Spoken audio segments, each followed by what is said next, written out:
기독 영성 작가 필립 얀센은 미국 남부의 경건한 크리스천 가정에서 태어나 어린 시절부터 교회와 떨어질 수 없는 분위기에서 자라났습니다. 그러다 교회에서 일어나는 각종 부조리와 문제점들을 보며 교회 회의론자가 되어 교회를 떠났습니다. 교회를 떠난 것은 진심으로 예수 그리스도를 만나기 원했기 때문입니다. 그는 교회가 자신이 그리스도께 나가는 길을 막는 주요한 원인이라고 생각했습니다. 요즘 한국에도 이렇게 생각하는 분들이 적지 않을 것 같습니다. 그랬던 필립 얀센은 말씀을 깊이 묵상하며 교회를 바라보는 새로운 시각을 갖게 되었고 하나님의 몸된 교회를 진심으로 사랑하게 되었습니다. 그에게 교회는 나의 사랑이었으며 나의 고민이기도 했습니다. 지금 많은 사람들이 교회를 고민의 눈으로, 때론 분노의 눈으로 바라보고 있습니다. 동시에 모든 보이는 교회의 부족함을 부둥켜 안고 여전히 교회를 사랑하며 눈물 짓는 사람들도 많습니다. 교회에 고민하고 분노하는 사람들의 마음 깊숙한 곳에는 교회에 대한 진심 어린 기대가 있을 것입니다. 필립 얀스의 말을 통해 교회에 대한 우리의 시각을 점검할 수 있기 바랍니다. 유년기와 사춘기 초까지만 해도 나는 교회에 대한 반감이 거의 없었다. 교회는 파도가 넘실대는 거친 세상에서 나를 싣고 가는 구명보트였다. 교회는 우리를 죄 많은 바깥 세상에서 보호하려고 외면적 규율의 벽을 두껍게 쳤고 어떤 면에서는 성과가 있었다. 지금의 나는 양심의 가책 없이 그런 활동들을 할 수 있지만 생각해보면 근본주의의 엄격함이 나를 더 심한 문제에 빠지지 않게 막아준 것도 사실이다.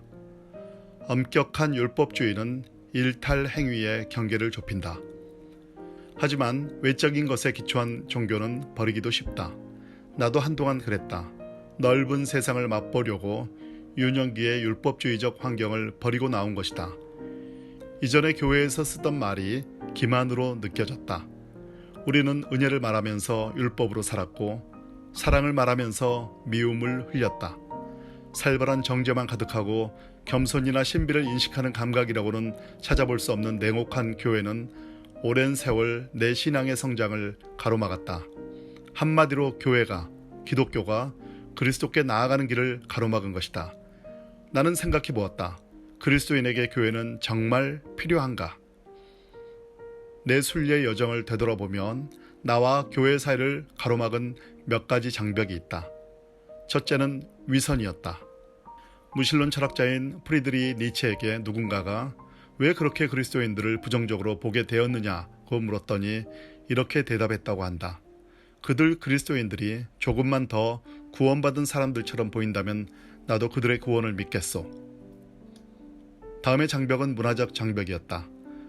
공식적인 예배는 이 세상 사람들이 받아들이기 힘든 어떤 문화적 의식 같았다. 판에 박힌 똑같은 절차, 반복, 많은 사람들, 주보와 광고, 일어났다 앉았다 하는 관행 등이 그랬다.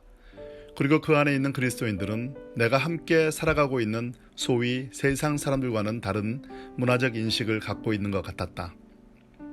많은 사람들에게 교회는 여전히 극복하기 힘든 문화적 장벽이다. 이런 여러 가지 이유로 나는 교회에 대해 지독히도 회의했고 고민했고 결국 한참 동안 교회를 떠났다. 그러다 다시 돌아왔다. 몸으로 교회를 떠났던 기간에도 나는 교회를 끝내 포기하지 못했다. 왜 그랬을까? 교회는 이 세상의 시각으로만 보기에는 뭔가 다른 요인이 있기 때문이다. 교회는 어떤 다른 방식으로도 채워지지 않을 내 안에 어떤 필요를 채워준다. 기독교는 결코 지적이고 내적이기만 한 신앙이 아니다. 기독교는 삶이 수반되는 종교며 그 삶은 오직 공동체 안에서만 가능하다. 내가 교회를 포기하지 못한 것도 아마 그 때문일 것이다. 나는 내게 절실히 필요한 그 무엇이 교회 안에 있음을 마음 깊이 느낀다. 잠시 교회를 떠나 있을 때면 고통받는 쪽은 언제나 나였다. 이제 나는 교회에 없는 삶은 상상할 수 없다. 어떻게 나는 교회 회의론자에서 옹호론자로, 구경꾼에서 참여자로 바뀌었을까? 나는 왜 교회에 대한 태도를 바꾸었을까? 바로 시간이 가면서 교회에서 무엇을 보아야 하는지를 배웠기 때문이다. 어렸을 때는 학교를 골라 다닐 수 없는 것만큼이나 교회도 내 선택 소관이 아니었지만 나중에는 선택권을 충분히 발휘하여 차례로 이 교회 저 교회를 다녀보았다. 그 과정을 통해 바른 교회를 찾는 열쇠는 내 안에 있음을 배웠다. 내 시각이 관건이었다. 나는 교회를 대할 때 위를 올려다보고 주위를 둘러보고 밖을 내다보고 안을 들여다보아야 함을 배웠다. 교회를 겨우 참고 견디던 내가 교회를 사랑할 수 있게 된 것도 바로 이 새로운 시각 덕분이다. 전에 나는 비판적인 소비자 정신으로 교회를 대했고 예배를 공연으로 보았다. 둘러보니 나뿐 아니라 교회에 다니는 사람들이, 심지어 목회자들이 교회를 극장처럼 생각하는 경향이 있었다. 우리는 객석에 앉아 무대의 배우를 주시하고 배우는 모든 시선을 한 몸에 받는다. 배우가 제법 즐겁게 해주면 우리는 박수와 환호로 감사를 표한다. 그러나 교회는 극장의 반대라야 한다. 교회에서는 하나님이 예배의 관객이시다. 그리고 우리가 주인공으로 여겨왔던 목사 등 사역자는 사실 무대 뒤에서 대사를 알려주는 보조적 역할을 맡은 사람일 뿐이다. 그러므로 예배를 마치고 떠날 때 우리가 해야 할 질문은 내가 무엇을 얻었는가가 아니라 하나님이 기뻐하셨는가이다. 예배의 가장 중요한 관객은 회중이 아니라 하나님이시기 때문이다. 교회가 존재하는 주된 이유는 즐거움을 제공하거나 약한 모습을 받아주거나 자존감을 세워주거나 우정을 북돋는 게 아니라 하나님을 예배하는 것이다. 그 일에 실패하면 교회는 실패하는 것이다. 현대교회는 주변 사람들에게 골칫거리밖에 되지 않는 것처럼 보인다. 포용하며 평화를 가꿔야 할 교회가 배제하며 분쟁의 주체가 되곤 한다. 교회가 세상을 걱정해야 하는데 세상이 교회를 걱정하기도 한다. 그런데 참된 교회, 참된 기독교 공동체의 기초는 화목하게 하시는 하나님의 사랑이다. 그것은 국적과 인종, 계급, 나이, 성별 등 모든 차이를 뛰어넘는다. 교회에 들어온 모든 사람들은 하나님의 가족이다. 그 가족 안에서 연합은 결코 획일성이 아니고 다양성은 결코 분열이 아니다. 세계 역사상 유대인과 이방인, 남자와 여자, 종과 자유인이 대등한 자격으로 모인 최초의 기관이 교회이건만 우리는 그것을 얼마나 쉽게 망각하는가. 초기 그리스도인들은 각종 벽을 허물었다. 지금 우리도 마찬가지로 벽을 허물어야 한다. 포용하며 어떤 경우에도 평화를 일궈야 한다. 주는 평화, 막힌 담을 허시는 분이시다. 전도자 루이스 팔라우는 교회의 본질을 흙냄새 나는 비유에 담아냈다. 그는 교회가 거름과 같다고 했다. 거름은 쌓아두면 온 동네에 악취를 풍기지만 골고루 잘 주면 세상을 풍요롭게 한다. 사랑을 베푸는 사람일수록 빈곤해지지 않고 더 풍요로워지는 게 신앙의 역설이다. 내가 한때 교회를 떠난 주요 요인 가운데 하나는 교회에 은혜가 눈에 띄게 부재했기 때문이었다. 경쟁과 서열과 판단의 세상, 즉 비은혜의 세상에 우리 교회들이 은혜를 소통할 수만 있다면 사막의 유목민이 오아시스로 모여들듯이 교회도 누가 시키지 않아도 사람들이 열심히 모이는 곳이 될 것이다. 이제 나는 교회에 가면 내 안에 있는 경쟁과 비판의 독을 제거하고 대신 은혜로 채워달라고 하나님께 기도한다. 내가 찾는 교회는 은혜가 특징인 교회다. 은혜는 받을 자격이 없는 사람들에게 임하는 것이다. 평생 그 누구도 에너지와 관심을 쏟지 않았던, 가족도 없고 직장도 없고 안정도 없는 사람들에게 교회는 유일하게 안정을 주는 은혜의 공동체가 되어야 한다. 지금 나는 이런 은혜가 스며 나오는 진짜 교회를 찾는다.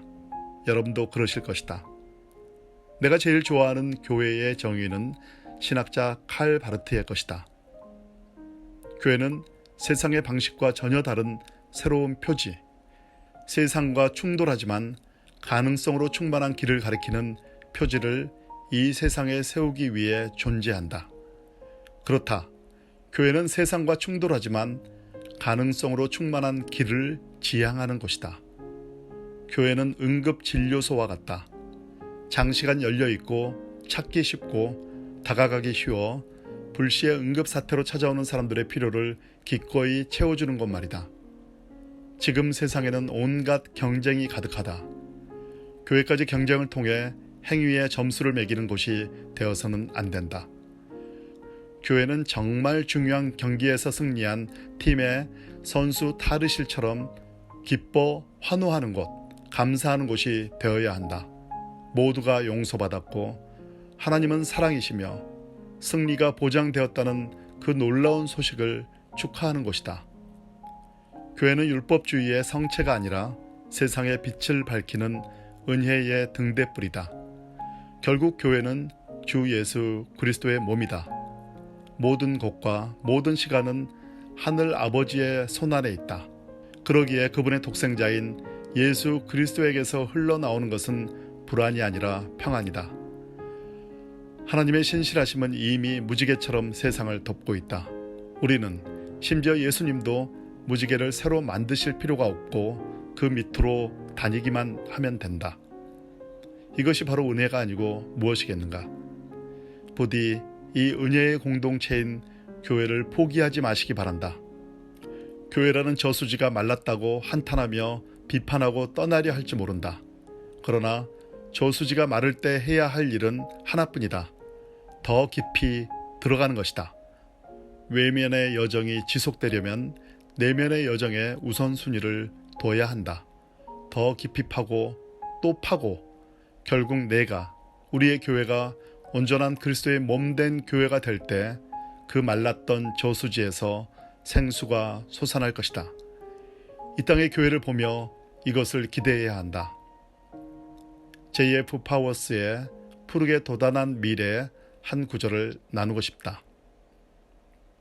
빌, 이 큰 배는 낡아서 삐걱거리고 이리저리 흔들린다네. 그래서 구토가 날 때도 있지. 하지만 이 배는 목적지까지 잘 간다네. 언제나 그랬고 앞으로도 영원히 그럴 걸세. 자네가 있든 없든 상관없이 말일세. 그렇다. 교회의 주인은 하나님이시다. 교회라는 배가 아무리 삐걱거리고 그 안에 사람들이 구토를 하고 그것을 바라보는 바깥 사람들이 분노하고 걱정한다 하더라도 그 배의 주인이신 하나님은 배를 수선하시거나 심지어 새로운 배를 준비해서라도 결국 승객들을 목적지까지 인도하실 것이다. 그러니 하나님을 믿자. 그분을 다시 믿어보자. 이 땅의 교회를 새롭게 하실 하나님을 기대하자. 이것이 결국 내게 유익이었다는 것을 내 삶을 통해 경험했다.